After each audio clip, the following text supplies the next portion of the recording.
actually in 2014, I knew I was really tired. And then one day I just had a really, really bad experience. And so I thought, something's wrong. So I went to the doctor. He fought for me to have a colonoscopy, and they found a tumour that was about 550 mil, about 5 centimetres long in the bowel. And so then they decided to operate. They took out, section, and then it was stage 3.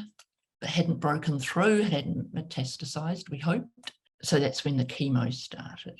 Yeah. And I guess what it was I'd learned a couple of brain mind tricks sort of in the decade before, my 30s and 40s. And here I was, late 50s, and suddenly all these little mind tricks kind of came to the fore. Because everybody wants to tell you the story about this bad story about how their uncle or their auntie or their sister died. And it's like, I had this thing that went on in my head, and I'd say, stop, save my energy for the facts. So what it did was it stopped me catastrophizing. I don't know what's going to happen. Nobody's told me the facts yet. Just wait to the next meeting, and then, think about it. You just have to protect yourself like that. So that's how I got through the first one. And it was really interesting. The first time round, you're just fighting for your life. And so it's not that you're in denial, damn well. And I was lucky that I had a friend who had been through breast cancer, and she just kept an eye on me, and she knew that by about month 4, you kind of lose heart a bit, it's just too hard, and how am I going to do the last 2, and I can't face it, and you get really sick. And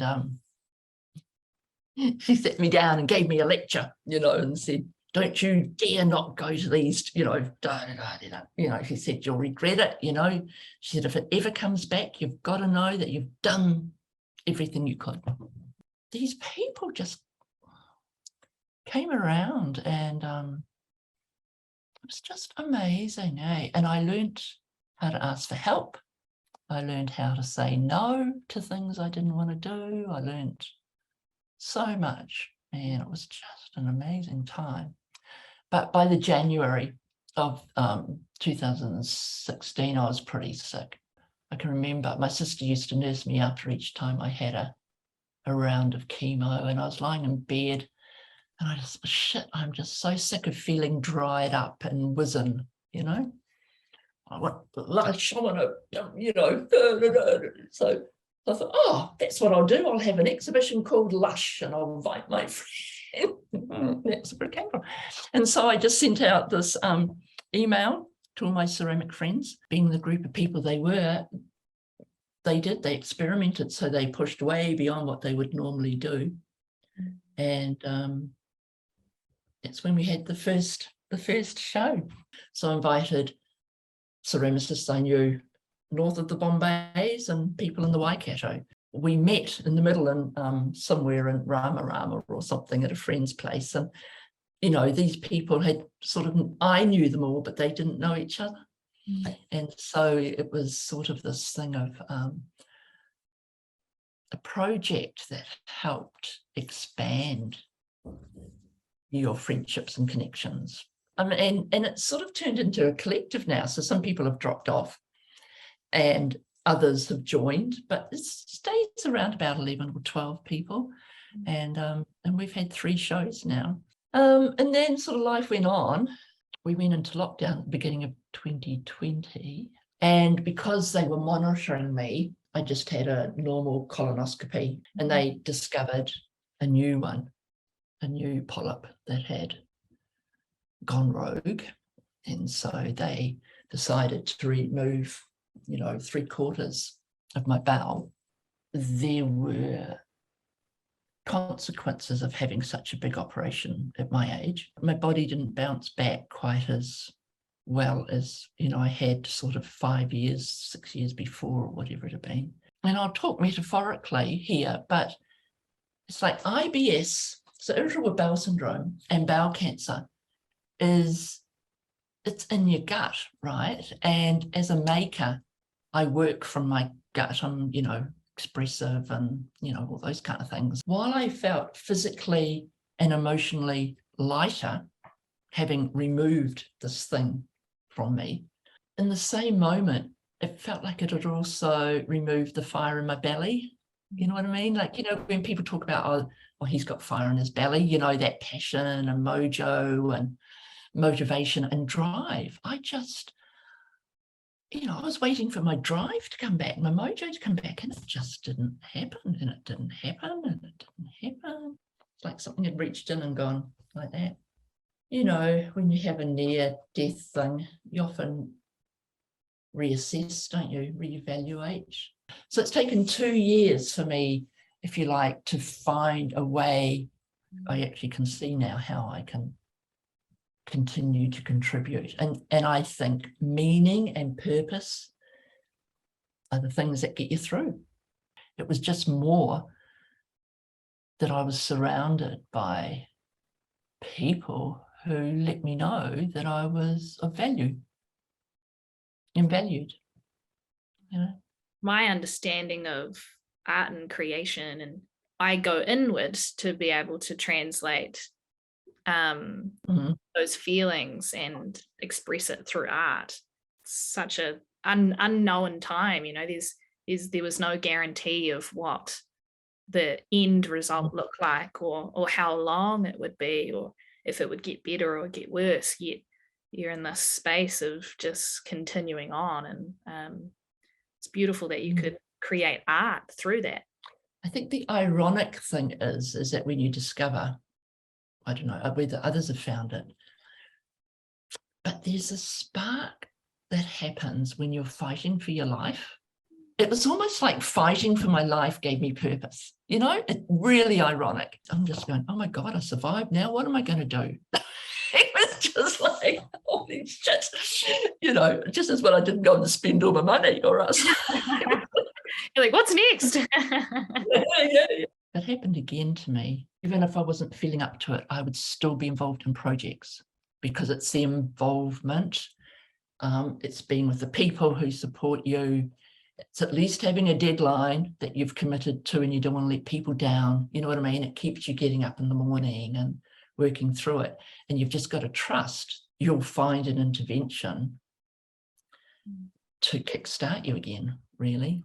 It's this constant like dancing with time, isn't it? And be in that state of unknown, but still trying to be a part of something bigger than yourself. And I love that you said, fighting for your life gave you purpose. Like, that's because so many people take that for granted. Like, someone once said their friend was battling cancer, and the friend asked them, how does it feel knowing that you are dying? And the person said, I don't know, you tell me. And it was like, wow, that's actually true, because we have no guarantee. No one knows. Like, a freak accident could happen. There's no guarantee. And being able to, you have met such a scary fate and go through that process, you have such a bigger appreciation for the day-to-day being here. I'm very aware. It's almost a daily thing just on my shoulder. When you get older, you just go, okay, what's gonna, what am I leaving behind? Who have I touched or not? Or, Yeah. And what am I going to create from this life, this gift that I have to be here, and being aware of it? And I guess this is probably my last question, maybe, for others that are going through cancer, but then also people who aren't going through cancer, to just be aware of appreciating life. What is your message to them, or advice? I had to learn to ask for help and be gracious about accepting help. Right. So that was one of my big lessons, saying to someone, I can come and spend 2 nights with you because you're feeling crap, and you just being able to say, thank you, that would be lovely. It's allowing them to show their love for you, and it's about you learning to accept their love. I think, like, for instance, what are your core default ways of of expressing your creativity? For myself, it's I have a very, very deep connection to music and Right. lyrics. And what it's always been for me is sometimes you're not even subconsciously aware of the emotions that you have. And it's not until that I pick up a guitar or go to the piano, these just words come out of me. And Wow. yeah, and I write songs like crazy. Like it's Do so you? yeah. Oh my God. So can't do that.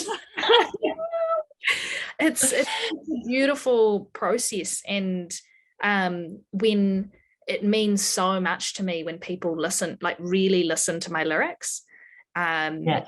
and they can really feel my heart in it, because it's directly from my heart. And it's such a healing process for me. And I recognize things about myself that I don't even know are there most of the time. You know, like if I went through a really, really hard time with depression.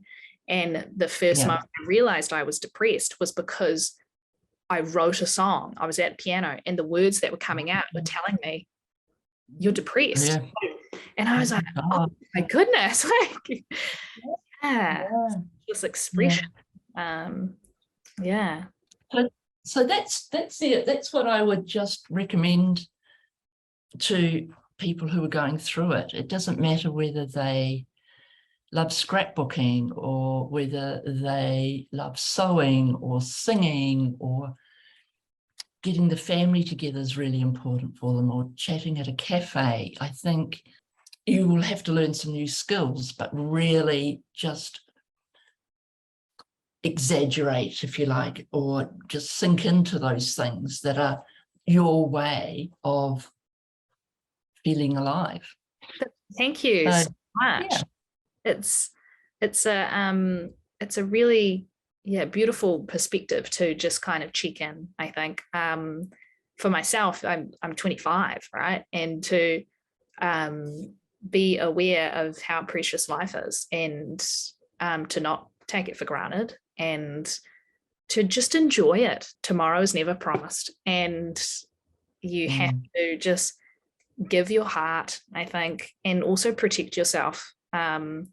Like you said, learning to say no and learning to say stop. Like, I'm going to protect my energy. I think appreciating life will come and go, because you'll get caught up in something and you'll think, oh, actually, I haven't thought about, being really grateful for my days for a week, but it doesn't matter. And it's the same with your art.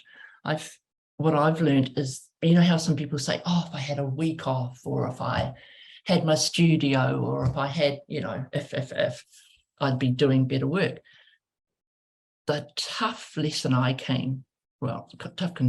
came to is that what you have to do is you have to learn to weave it into your life. Moments of courage, or moments of compassion, or moments of bravery, or whatever. It's what life is, isn't it? It's what life is. It is. So we just got to keep going, don't we? We do indeed. There's ways where you can just donate directly to Daffodil Day and Cancer Society. But what I was planning on doing is creating a Give a Little page, so then I can see who is donating, because then they can go into the draw to win a free photo shoot, and be able to bring some creativity into this, and come to my studio and love to take photos of people, just to keep that art and creativity going, and to celebrate life, and then to also give back as well, and to highlight your story and your work. Have you ever taken portrait shots of people who are suffering from cancer, their families? No, and I do wonder what that process would be like. I've never been approached. Because I think it's really true when they say death from anything, but death from cancer is not a loss. Dying from cancer doesn't mean you lost.